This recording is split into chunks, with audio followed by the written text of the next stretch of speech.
Okay, we're going to go ahead and try and glue up this Hopechest today. You'll notice that I've got a few things that I need prior to attempting to glue this project up.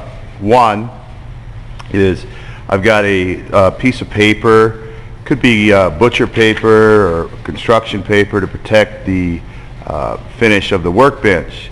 I have a container of spray water, just water, an acid brush, the polyurethane glue for longer open time, a set of gloves, and a tape. And I also have a Hopechest that I plan on putting together with these furred out strips so that the tails and the pins aren't compressed with the clamps, so that they can actually slide by and make a nice tight joint right there. It's been dry fitted. All projects need to be dry fitted prior to putting the wet adhesive into the joinery. I've got a clamping strategy. My clamps are all facing the same direction, so I shouldn't need anything other than to take off the clamps, open the Hopechest up like a book, make sure that they are labeled properly, and so I don't get confused when I'm doing this. I will have a 1 and a 1, a 2 and a 2, and so on. So when I'm putting it together, that I can quickly and accurately see that I am assembling it correctly. I will be checking the content, or this unit here. I will be checking to make sure it's square by using a diagonal method. Diagonal method means what it sounds like. I'm going to check from corner to corner and read that I have 31 without flexing the tape. 31 and that's 1/4 of an inch, 31 1/4. And if it's square, all things being equal, yeah, it's off by a 1/16 of an inch. You can see this one's a little longer by a 1/16, which basically means that this box is out of square, a 32nd of an inch, certainly within tolerable limits. Could be the clamps. You can over tighten these clamps and it can throw this whole box out of square.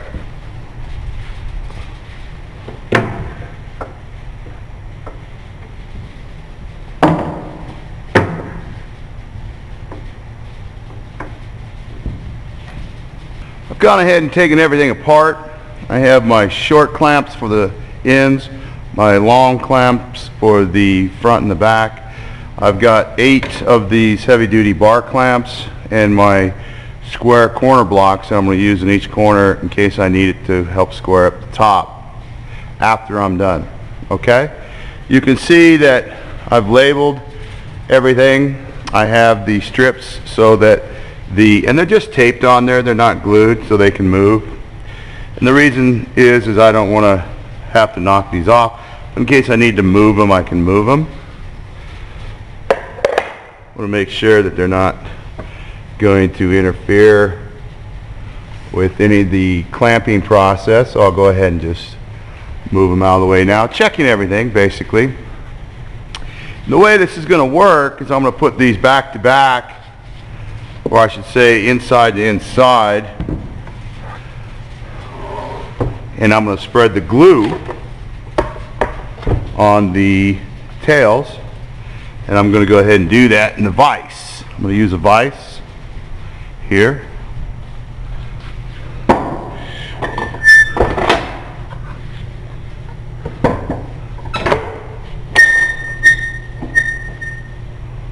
Okay. And I'm going to put glue down in here and then flip it over and do the other side. And polyurethane will stain your hands, so it's a good idea to use gloves. And the way polyurethane glues work is you'd apply the polyurethane glue to one surface of the wood, and to the mating piece you apply water or moisture. So that's what the spray bottle's for. I don't want to sit and try and brush in between those sockets. I have an acid brush. I have a bottle of polyurethane glue. And it's pretty straightforward.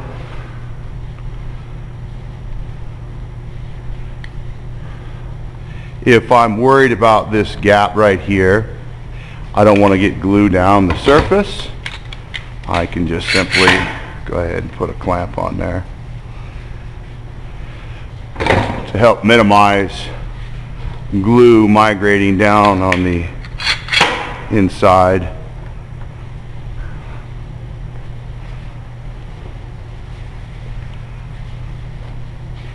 So I'll just go through, put a good bead of glue.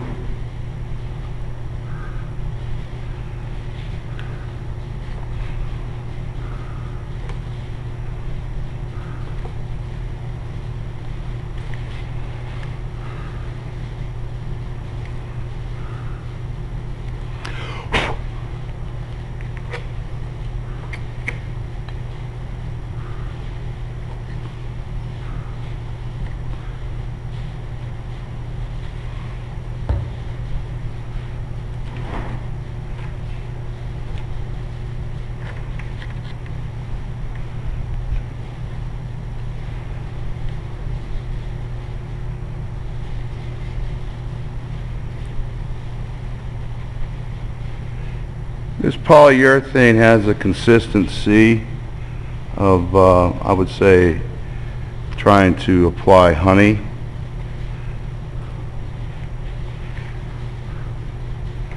Also has that color, but I assure you, you don't want to eat this or put it on any of your breakfast toast. We have about 20-25 minutes of time on this. That's why I use this type of adhesive. It has a slower or longer open time. The set time is also a little bit longer on it. Like I said, it does stain your hands, so make sure that you do wear gloves. It will foam. They call it a gap filling adhesive. It's not really structural, however. It does fill some gaps, but it's not structural.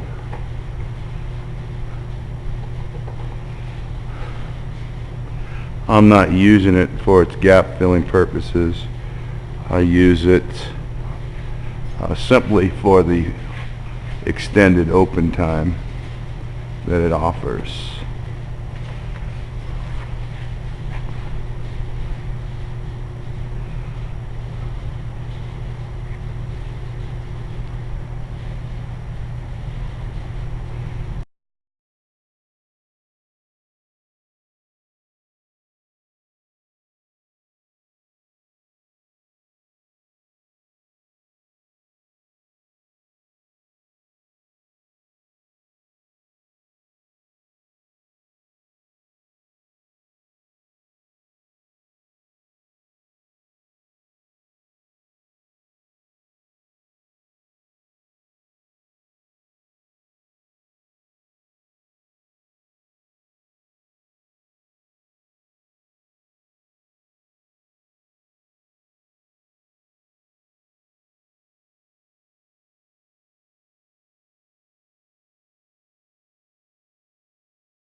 Alright, so I'm pretty much done with this brush. Do not rinse out the acid brush once it has polyurethane on it. It's basically a one and done type of a deal.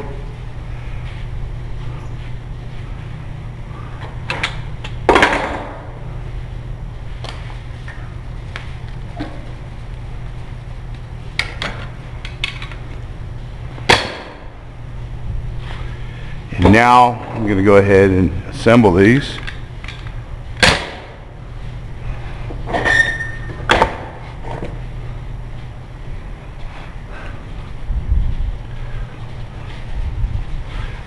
set this up here. This is an outside, number 2. Okay, so what I'm going to do is I need a number 2 and a number 1 right now. Here's 2.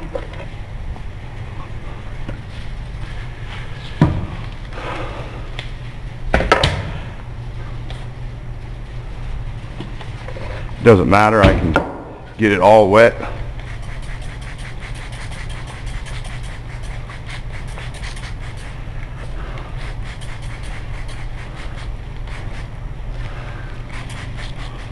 So now I know that they're wet.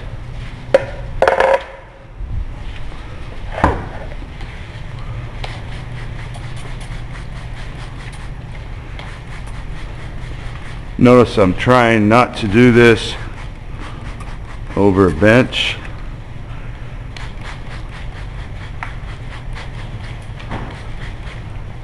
And you're going to see that I've got good water. Alright, I need a number 2 and I need a number 1. Here's my 1. It will go here. And my number 2 will go here.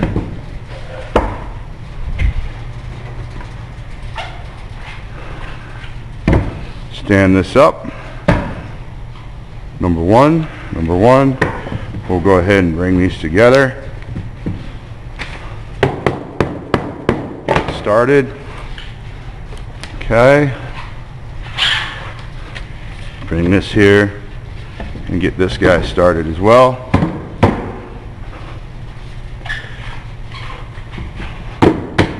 Okay. Now I'm going to go ahead, tap it down using a dead blow.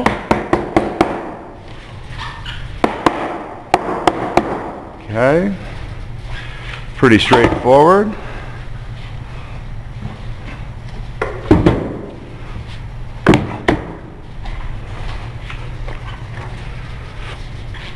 I have a number 3, number 4,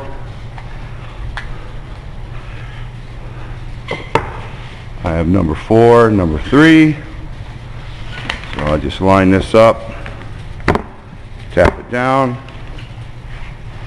get this here, tap it down, make sure these are going to be out of the way.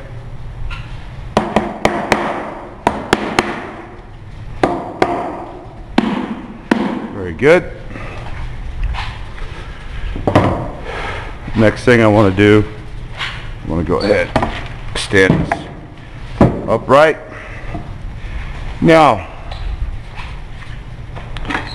get 3 of these.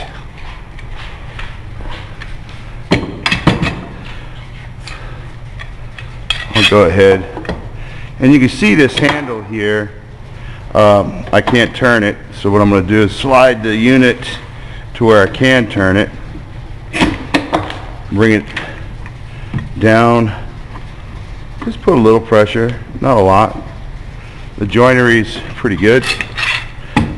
Eyeball center level, make sure that I'm not covering up any of the, there we go, tails or pins. Bring this up to the top. One of these has to be to the top, so I'm going to use these guys. Okay, pretty level.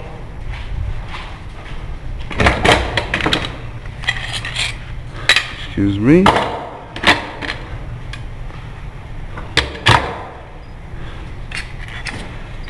Back off any threads. Make sure that the glue is off prior to.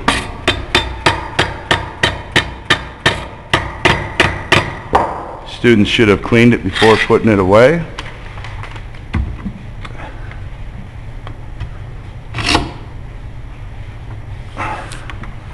but I certainly could have checked it, snugged that in. You see how that came in? Just snug.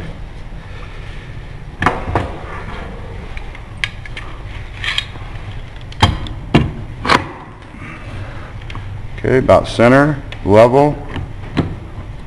Make sure everything is good. I want to make sure that everything looks good. I'm not covering anything.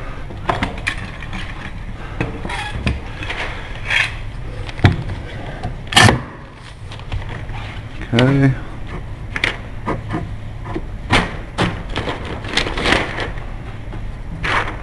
And I will kind of make sure that these are this way, so if I set it on the floor that the handle won't impede it. Now it's easy to do this way. I come underneath, or come on top. You'll notice my handles are all going on this side. I don't have them going back and forth, which makes it nice. Come up underneath. Now, if I wanted to do this, this is certainly fine. I think it's close enough to the top that it'll work. I'll snug this up, and that's fine. Might want to throw a square in here, see how we're doing. Okay. Pretty square. And notice I'm not really over tightening these. Dovetails are known to be, I'm going under and over on this one. Okay. Which is okay. Not the ideal situation, but it's okay. It'll work. I'm looking here, looking there to see if I can get anything tight. And it's tightening up just fine, just fine. Again here.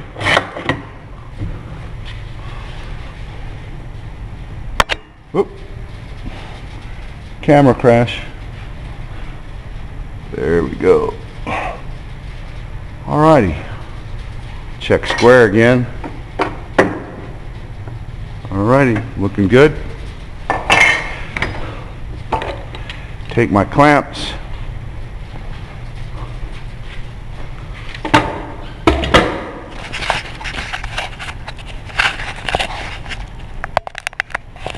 And come down to this side down here. I have the handles on this side, so I'm going to continue that. Here.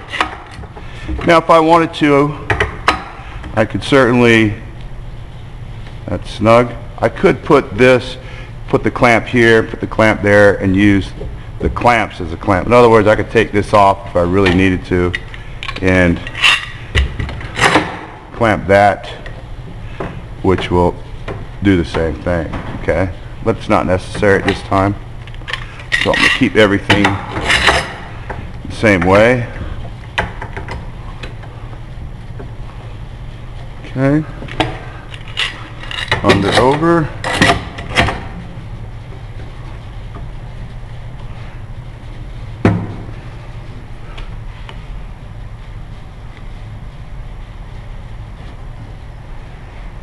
Looks good. Let's see about right there. What happens if I can pull that in, if I can at all. No, it's good.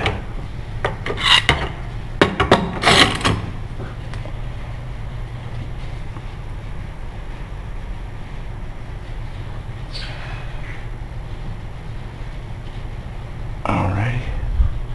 And finally, my last clamp here.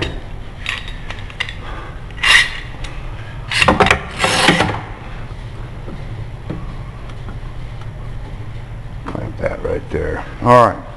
So if I wanted to, I could take this off, loosen this clamp, bring it down, or bring this one up so they're level.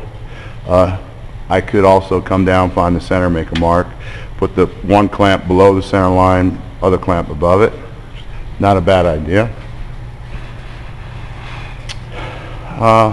So let's check the corner for square, see how we did. Now,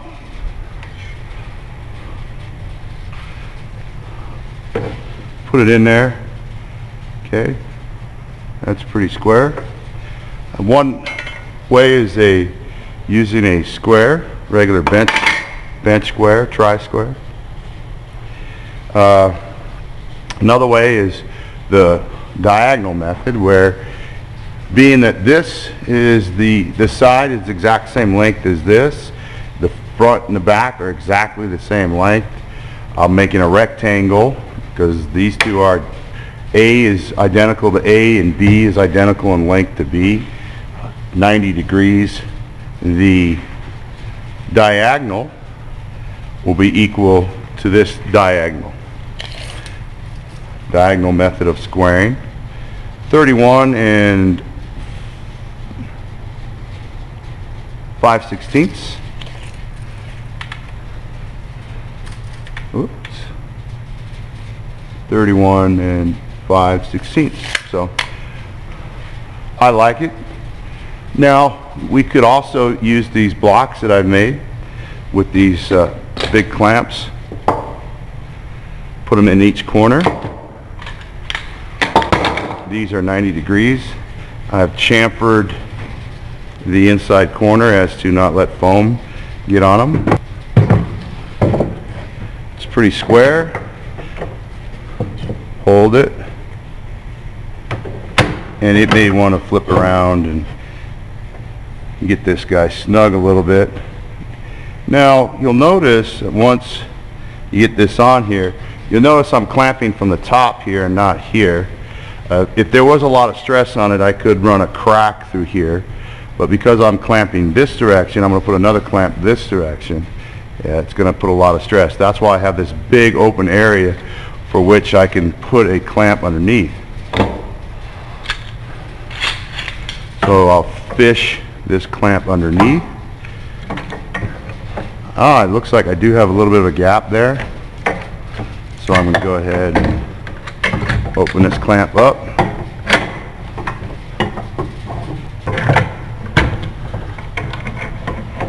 There we go.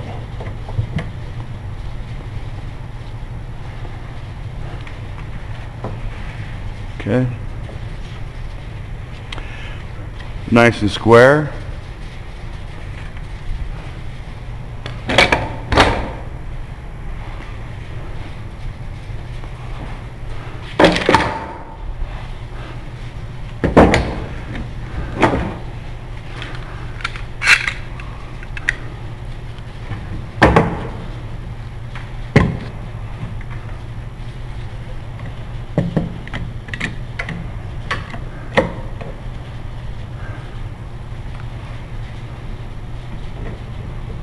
Okay. There we go. It looks like it's not square. That's just because this is tilted. Alright. But it's square. And as soon as I fish this guy through, bring him over towards the top, you'll see that gap go right away because it's square. Alright. Check the clamps. Don't over tighten them like I said. Got this side square, that side square. This should by default be square. We could check it one more time. And that's right on the money. So there you have it.